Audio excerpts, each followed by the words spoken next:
സാങ്കേതിക വിദ്യകൾ വളർന്നതോടെ സൗകര്യങ്ങൾക്ക് പരിധികളില്ലാതായി എന്ന് തന്നെ പറയാം.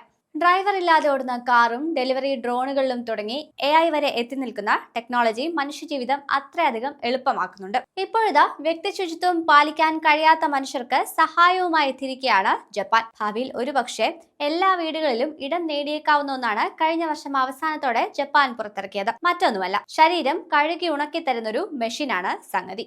അതായത് കഴിച്ച പാത്രങ്ങൾ ഡിഷ് വാഷറിൽ എടുത്തു വെച്ചാൽ കഴുകി ഉണക്കി കിട്ടുന്നത് പോലെ തന്നെ മെഷീനിനുള്ളിൽ കയറി വെറുതെ കിടന്നാൽ ശരീരം മുഴുവൻ ശുചിയാക്കി തോർത്തി തരുന്നൊരു ഹ്യൂമൻ വാഷിംഗ് മെഷീൻ. സയൻസ്കോ എന്ന കമ്പനി പുറത്തിറക്കിയിരിക്കുന്ന വിപ്ലവകരമായ ഈ ബാത്തിംഗ് ക്യാപ്സ്യൂളിന് മിറായ് നിൻഗൺ സെൻകുക്ക് എന്നാണ് പേര്. 15 മിനിറ്റ് കൊണ്ട് ശരീരം മുഴുവൻ വൃത്തിയാക്കി തരാൻ ഇതിന് കഴിയും. നിർമ്മിത ബുദ്ധിയിലൂടെയാണ് മെഷീൻ പ്രവർത്തിക്കുന്നത്. ക്യാപ്സ്യൂൾ രൂപത്തിലായതുകൊണ്ട് തന്നെ ഇവ വാങ്ങി കെട്ടിടങ്ങൾക്കുള്ളിൽ വയ്ക്കാനുമാവും. വാട്ടർ ജെറ്റുകളും വൃത്തിയാക്കലിനായി മൈക്രോസ്കോപ്പിക് എയർ ബബിളും ഒക്കെ ഉൾപ്പെടുത്തിയിട്ടുണ്ട്. കസ്റ്റമൈസ് ചെയ്ത് കുളിക്കാമെന്നതാണ് മറ്റൊരു കാര്യം. അതായത് കുളിക്കുന്ന വ്യക്തിയുടെ ചർമ്മത്തിന്റെ തരവും ശരീരത്തിന്റെ അളവുകളും ഒക്കെ അനുസരിച്ച് വ്യക്തിഗതമായ വാഷ് സൈക്കിൾ തിരഞ്ഞെടുത്താണ് മെഷീൻ കുളിപ്പിച്ചു തരുന്നത്.